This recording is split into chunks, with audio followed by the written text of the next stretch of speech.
Dear students, we are solving model activity sheet of the year 2021-22.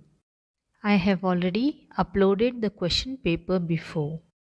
In the previous video, we have solved and explained section 1 prose, section 2 poetry, section 3 writing skill. And today we are going to solve and explain section 4 that is literary genre novel. In the examination, this section will be for 16 marks. There will be 4 questions from each lesson of section 4 of the textbook. Each question will have 2 sub-questions carrying 2 marks each. So total marks are 16. Let's see question number 5a here. Complete the activities given below as per the instruction. This will be for 4 marks. This activity is based on 4.1. 2 questions of 2 marks each will be asked. यहाँ पर किस तरह की activities पर questions पूछे जाएंगे, जैसे कि MCQs होंगे, match the column, chronological order, fill in the blanks, true and false, elements of novel और एनी अदर नॉवल एक्टिविटीज़. और ये एक्टिविटीज़ सब क्वेश्चंस में रिपीट नहीं होगी. Number 1, write if the following statements are true और false. Correct the statements that are false and rewrite them. यहाँ true और फॉल्स लिखना है आपको, और अगर फॉल्स है तो उसको आपको उस स्टेटमेंट को करेक्ट करना है और वो फिर से रीराइट करना है, फिर से लिखना है. Number 1, character describes the behaviour of the characters in the story. Now this is true और फॉल्स? या, this is true. Number 2, the main character in the story is referred to as a novella. Story में जो main character होता है hero, तो उसको novella बोलते हैं क्या? नो, उसको क्या बोलते हैं? Protagonist. Now third one, the struggle between the opposite forces in the story is called antagonism. No, ये भी क्या है? फॉल्स है. तो करेक्ट क्या है फिर? The struggle between the opposite forces in the story is called conflict. अगर conflict ना हो story में तो मज़ा नहीं आता. Now third one, see. Theme is the central idea in the novel which can be expressed in a nutshell. This is true. तो ये ऊपर के चारों जो questions थे ये हाफ ऑफ मार्क्स के लिए, then total 2 मार्क्स हो गए. नाउ नेक्स्ट सब क्वेश्चन होगा नंबर 2, वो भी 2 मार्क्स के लिए. Choose the correct answer from the box given below which define the elements of a novel. यहाँ बॉक्स में कुछ वर्ड्स दिए हुए हैं और उसका डेफिनेशन नीचे है. Let's see. Number 1, the language and techniques used by the author for his narration. इसको क्या बोलते हैं? Style. Number 2, the central idea in the novel. किसको बोलते हैं? Theme. Third, the struggle between the opposite forces. इसको बोलेंगे conflict.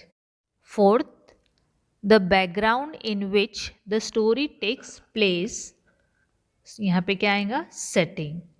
Now question number B, answer the following questions in about 50 words each.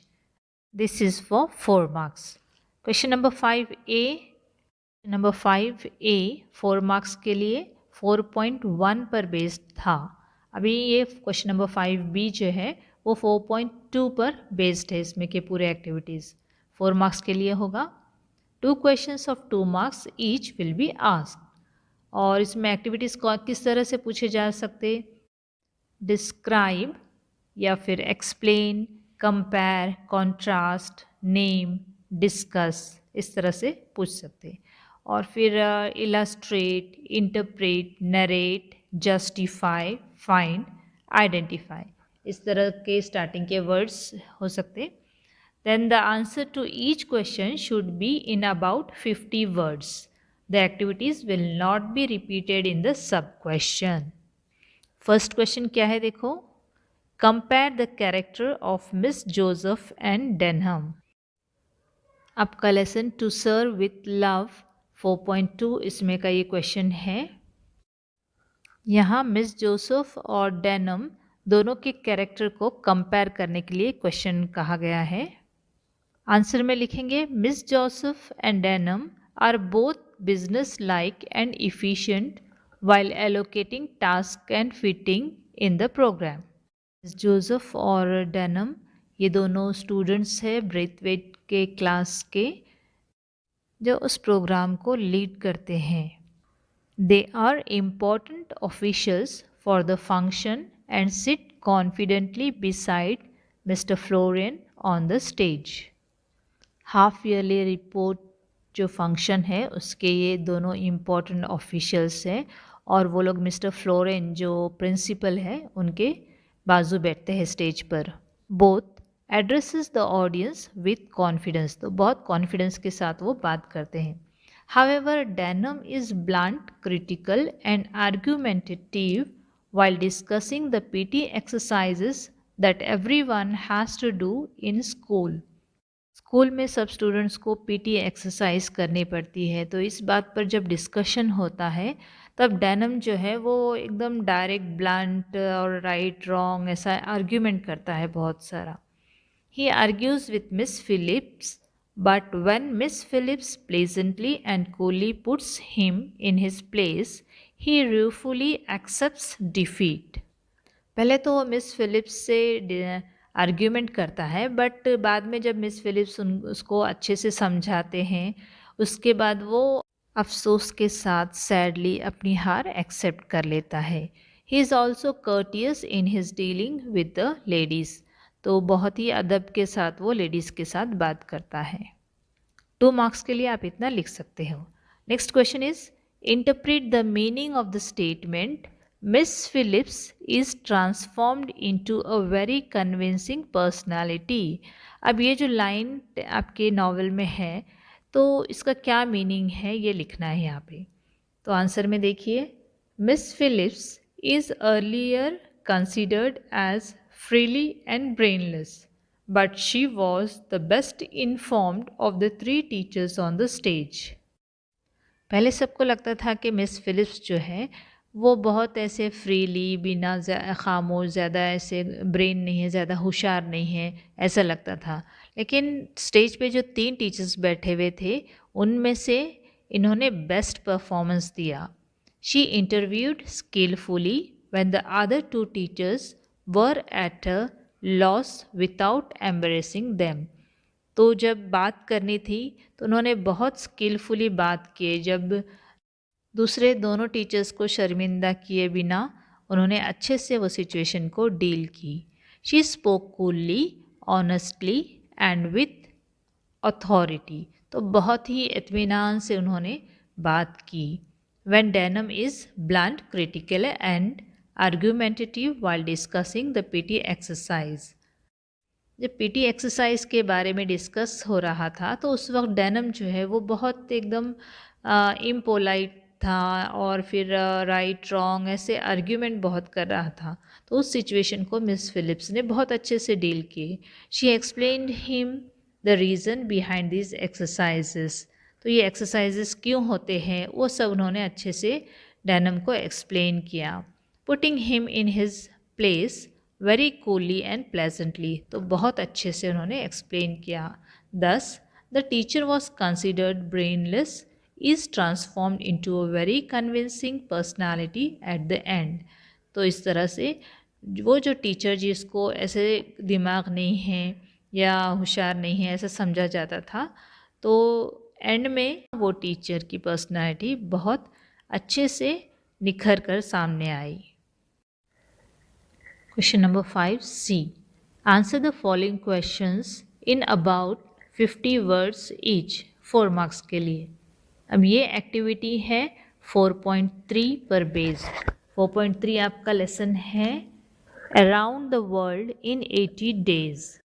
यहाँ आपको 2 क्वेश्चंस पूछे जाएंगे, ईच ऑफ 2 मार्क्स। अब एक्टिविटीज़ के किस तरह से होंगे, describe, explain, compare, contrast, name, discuss. ये क्वेश्चन नंबर फर्स्ट इस तरह से होगा। और क्वेश्चन नंबर 2 कैसे होगा? इलस्ट्रेट या फिर interpret, narrate, justify, find, identify, इस तरह से। तो हर एक का आंसर आपको अबाउट 50 वर्ड्स में लिखना है और एक्टिविटीज़ जो है वो रिपीट नहीं होंगे सब क्वेश्चंस में। तो फर्स्ट क्वेश्चन देखो, discuss the central idea of the given extract of the novel around the world in 80 days. यहाँ आपको around the world in 80 days novel का सेंट्रल आइडिया लिखना है। Answer, the central idea of the given extract is how Fogg ultimately wins the bet even though there are unexpected delays and missed trains। इस extract की central idea ये है कि किस तरह से फिलिस फॉग जो बेट लगाता है, शर्त लगाता है, वो जीत जाता है।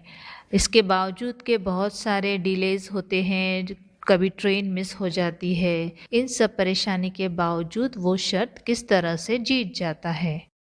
He had unknowingly gained a day when crossing the international date line and hence he was still in time to meet the deadline। अनजाने में उसको और एक दिन मिल जाता है जब वो इंटरनेशनल डेट लाइन क्रॉस करता है और इस तरह से वो डेडलाइन के पहले वक्त पर वहाँ पहुँच जाता है। The final statement is that love and its attainment is more important than all the challenges and money in the world। इस स्टोरी का फाइनल स्टेटमेंट है कि इस दुनिया में पैसा, चैलेंजेस, इन सब से ज़्यादा प्यार हासिल करना ज़रूरी है।